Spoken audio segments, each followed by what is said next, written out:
Fishy! What's up, mga atichon ng guro na di perfect?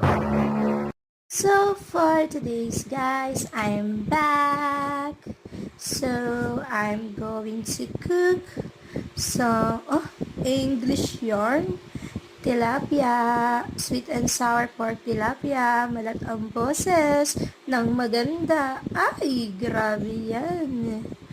Yan, nilagyan lang natin. Siyempre, timplahan natin yung tilapia bago mo prituhin, di ba?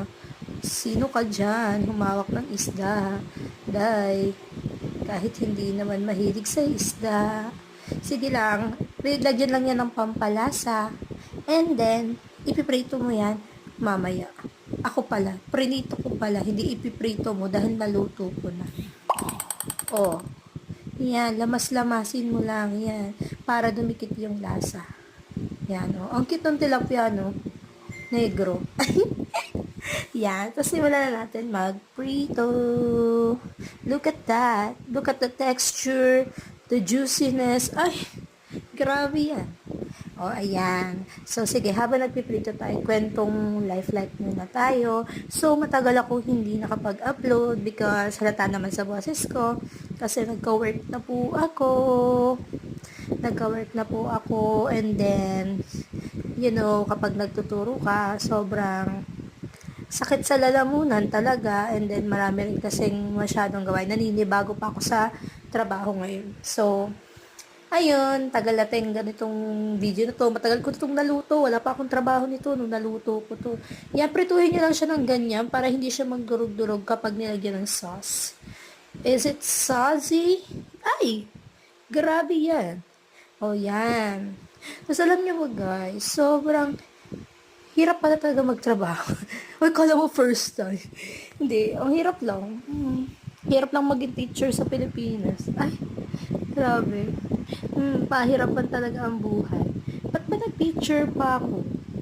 So yan. Pag natanggal na, ako kasi pag nag-sweet and sour pork ako, yung bell pepper na yan, piniprito ko siya muna para humalo siya sa mantika yung yung lasa niya. Masarap kasi siya, saka masarap yung bell pepper kapag medyo malutong-lutong siya. Kasing lutong ng mukha mo. Ay! Grabe yan. So, yan. Habang nagpiprito doon, yan, mag-ready ka na nung sweet and sour sauce mo. Siyempre, hindi ako nabili nung gawa na. Siyempre, ako na lang gagawa. Para talagang timplang IB yan. Ayan. Ketchup, toyo, suka. And then, magic dilaw. And then, lalagyan mo na tomato sauce. Pero hindi ko nilahat yung tomato sauce kasi maasim yan eh. And then, paminta. Lagyan mo ng paminta, syempre, para masarap. Ay, masarap yarn. Tapos lagyan mo ng asin. And then, syempre, pampatamis, pag-ibig ko. Ay, joke lang. Sugar. Brown sugar. I know, that is wash. And then, mix. And ano yun nilagay ko? Harina. Lalagyan mo na siya ng harina para hindi siya magbubuo kapag mamaya inano mo siya, prinito mo siya. Ay, prinito. Inano mo na, ginisa mo na yung sauce. Ginisa. Basta niluto mo yung sauce, yun na yun. Yan. Halo-haloin mo lang yan. And look at that. Look at the texture. Look at the looks. Look at the taste. Taste. Titikman mo. Yan. Ganyan lang po. And then, syempre, pagkatapos niya, set aside. And then, syempre, babawasan mo yung mantika ka na pinagpito ng bell pepper. Ano ka? Magpapakamatay. So, ayan. Yan. Ganyan. Yan. Gisa mo yung bawang. Syempre, sweet and sour. May luya yan. Swear. Luya. Lalo na fish yan. Kailangan ng luya. Yan. Tapos medyo, anuhin nyo lang, toasted din nyo lang ng konti. Not toasted na so much, basta may palabas nyo yung sarap ng luya. Ay, ang sarap mo, girl. Yan. Ganyan. Yan, halu-haluin mo lang. And then, maya-maya, ilagay mo na yung sauce na ginawa mo. And then, hahalu-haluin mo lang yan. And then, hanggang sa lumapot yan. And then, ilalagay mo lang mamaya yung mga tilapia kapag okay na yung lapot niya. Tapos, titikman mo lang din siya kung may kulang ba or wala. Siyempre, may kulang yan. Di ka marunong magkontento eh. Ay! So, yan. Yan o, hayaan mo lang siya kumulo ng kumulo ng kumulo, na lumabas, maluto yung harina, and then lumapot siya ng sobrang lapot. Hindi naman sobrang lapot, lapot lang na gusto mo. Ganun. Yan, nagdagdag pa ako ng paminta, is paminta is life, girl. Look at that.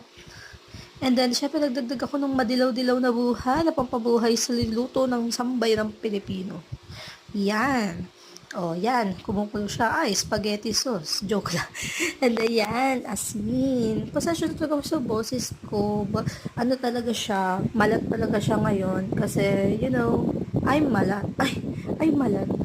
Siyempre, pag teacher ka, and then yung mga estudyante mo ay makukulit. So, siyempre, makadragona naman si Ate Chona mong guro. So, attitude ka eh. Deserve mo yan. Fisherman ka ngayon.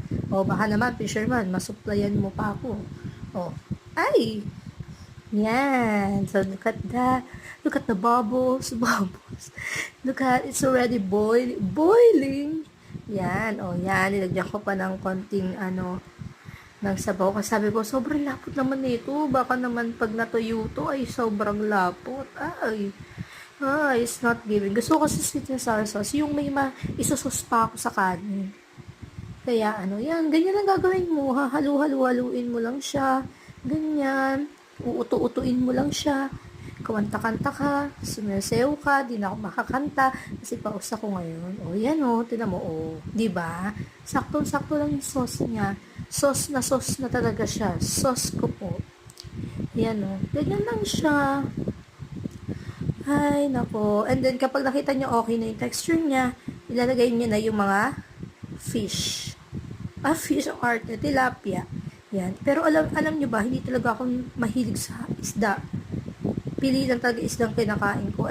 Depende pa sa nagluto. Ayan talaga yung pagkain na hindi ko kinakain talaga. Pero tilapia, yan, nakain ako yan. Pero depende nga sa nagluluto. Pag kilala ko yung nagluto, mapapakain mo ko. Pero pag hindi ko kilala yung nagluto, di mo ako mapapakain. So, yan. Look at that. Tapos, anuhin mo lang siya, idikit mo lang siya sa sauce. Nahayaan mo lang siya na kumukulo ng konti.